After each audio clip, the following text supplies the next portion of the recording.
Every year, thousands of men, women, and children fall victim to a human rights violation. While slavery is considered to be a problem of the past, it is still alive and well. Human trafficking is the fastest growing criminal industry in the world. What you are about to hear are true stories from modern slaves.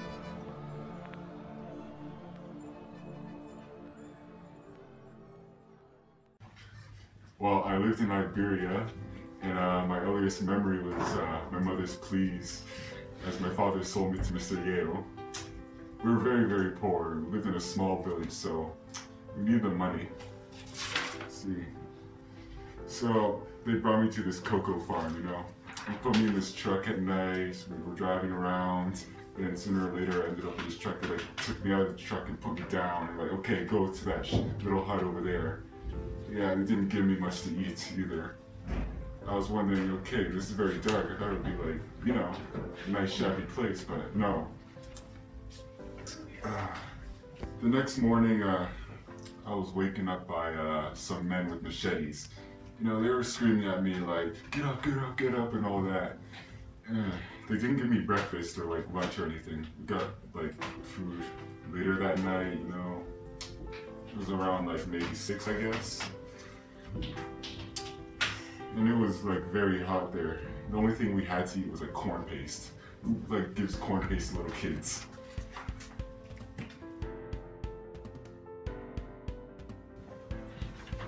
Okay, people often fell unconscious because of the heat stroke, working under the sweltering conditions. We're punished a lot of times, like when we couldn't work, like they're expecting us to like do like 12 solid hours. Sometimes I would like go cutting the cocos with a machete, and I'd miss a lot, so like all over my legs you can see cuts and stuff. This happened for like the next couple of years, like just working and working, but then they started to put me in charge of like some younger kids too, because I was like 16 by then. Like when I started I was like 10. So yeah, I was like in charge of these little kids who were like basically just like me when I was younger, and yeah. I accepted this way of life, It's like, okay, it's work, and I thought that they were paying my parents, like, along the way, like, they're all good and stuff. So, one day, there was a man in the forest, he saw me, like, working and stuff, and he came to me and he's like, oh, hey, do you need any help or something? He was like, saying in French, oh, you need a rescue or whatever, and like, what do you mean, I'm working and stuff, and he's like, and then he like showed me some stuff, like some pictures that he had. He was investigating this place, and they were really bad, like the other stuff that he was showing, like from other people's point of view, it was like really bad, like it looked like slavery basically. So he ended up helping me, and he guided me through the plantation to get out and into his truck. And he gave me a decent job, I was cleaning places, like little schools around villages and stuff. And yeah, I was hanging out with like other people who were basically in the same situation as me. I got in contact with some family that moved to Canada and stuff, and they were able to help me out. And yeah, now I'm living in Canada and stuff. Yeah, I got a job as a tour leader for a company in Alberta too. I owe my life to this man.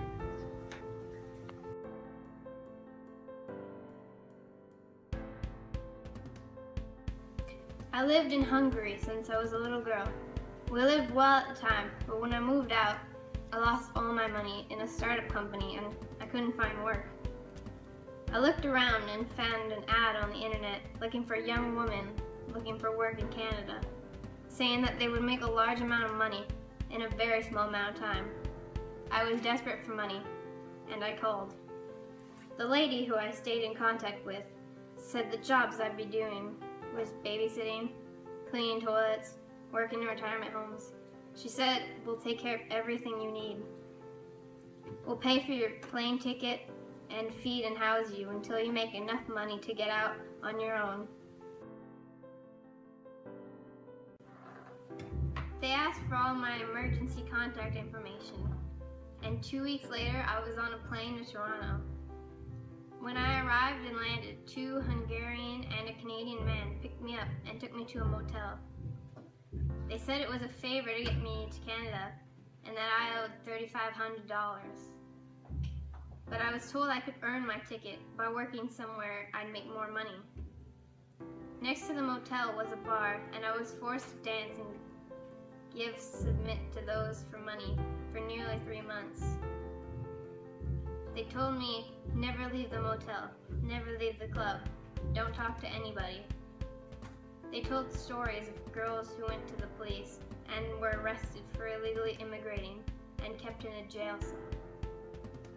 I worked 18 to 20 hours a day, and when we were done for the day, the Hungarians would sneak into our rooms and take the money we had made that day.